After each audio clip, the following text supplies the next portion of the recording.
আজ শনিবার 14ই ভাদ্র 2024 সালের 31শে অগস্ট। মিথুন রাশি, মিথুন লগ্ন, জেমিনি সাইনের জাতক জাতিকাদের আজকের দিনটি কিন্তু এক প্রকার বেশ কাটতে চলেছে।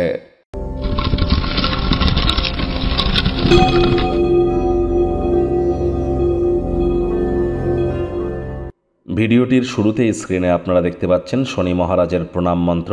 ওম নীলাঞ্জনচয় প্রক্ষং রবি সুতং মহগ্রহম ছায়া গর্ভসম্ভূতং তং নমামি শনিশ্চরম। এটি প্রত্যেক দিন সন্ধেবেলা, অন্ততপক্ষে আজকের সন্ধেবেলা 108 বার জপ করুন, লাভান্বিত হবেন। কোনো কিছু না পারলে বলুন ওম শ্যাম শনিশ্চরায় নমঃ, ওম শ্যাম শনিশ্চরায় নমঃ। এটি 108 বার বলুন না। বর্তমানে শনি কিন্তু বক্রী অবস্থানে আছে। 14ই নভেম্বর পর্যন্ত শনি বক্রী থাকবে। বৃহস্পতির নক্ষত্র পূর্ব ভাদ্রপদ নক্ষত্রে গোচর করছে, যার ফলস্বরূপ আপনাদের জীবনের উপরে 14ই নভেম্বর পর্যন্ত বক্রী শনির কী কী প্রভাব পড়বে সে বিষয়ে বিস্তারিত আলোচনা সহ ভিডিও চ্যানেলে আপলোড করা আছে। সময় সুযোগ বুঝে দেখে শুনে নেবেন, আই বাটনে লিঙ্ক দিয়ে দেব। ভাগ্যমিটার আজ আপনাদের বলছে 8 আউট অফ 10 ভাগ্য আপনাদের অনুকূলেই থাকবে। তবে স্বাস্থ্যগত ব্যাপারে আপনাদেরকে একটু সাবধানতা অবলম্বন করেই চলতে হবে। অর্থগত ব্যাপারে আয় ইনকাম আজ আপনাদের বাড়বে। আর্থিক লেনদেন বিনিয়োগের জন্য দিনটি আপনাদের পক্ষেই থাকছে। নতুন উদ্যোগ পরিকল্পনার পাশাপাশি নতুন নির্মাণ কার্যের শুরুয়াতও আজ করা যেতেই পারে। চাকরিজীবী যারা আছেন, অফিসে কম কথা বলে কাজ বেশি করুন। মনের থেকে মস্তিষ্ককে বেশি দাম দিন। কোনো প্রকার অফিস পলিটিক্স বা গসিপিংয়ের অংশ যেন হবেন না, বসের কিন্তু কুনজরে পড়ে যেতে পারেন।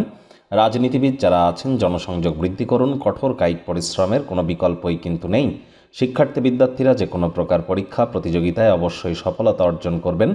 উচ্চশিক্ষার জন্য যারা বিদেশ যাত্রার কথা ভাবছিলেন, ভাগ্যদেবীও আজ আপনাদের পক্ষেই আছেন। আজ আপনাদের সন্তান সন্ততি থেকে থাকলে তারাও তাদের কৃতিত্বের দ্বারা আপনাদেরকে গর্বিত অনুভব করাবে। প্রেমিক প্রেমিকা, স্বামী স্ত্রী দিনটিকে যতটা সম্ভব রোম্যান্টিক করে তোলা যায় সেই প্রচেষ্টাই তো আপনাদের করা উচিত।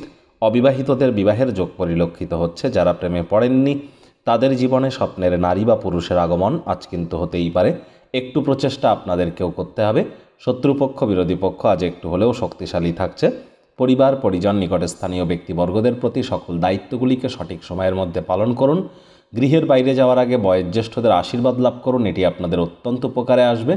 আজ আপনার কোনো সমস্যার সমাধান করবার জন্য নিজের বুদ্ধিমত্তা এবং সামাজিক প্রভাবকে কাজে লাগান।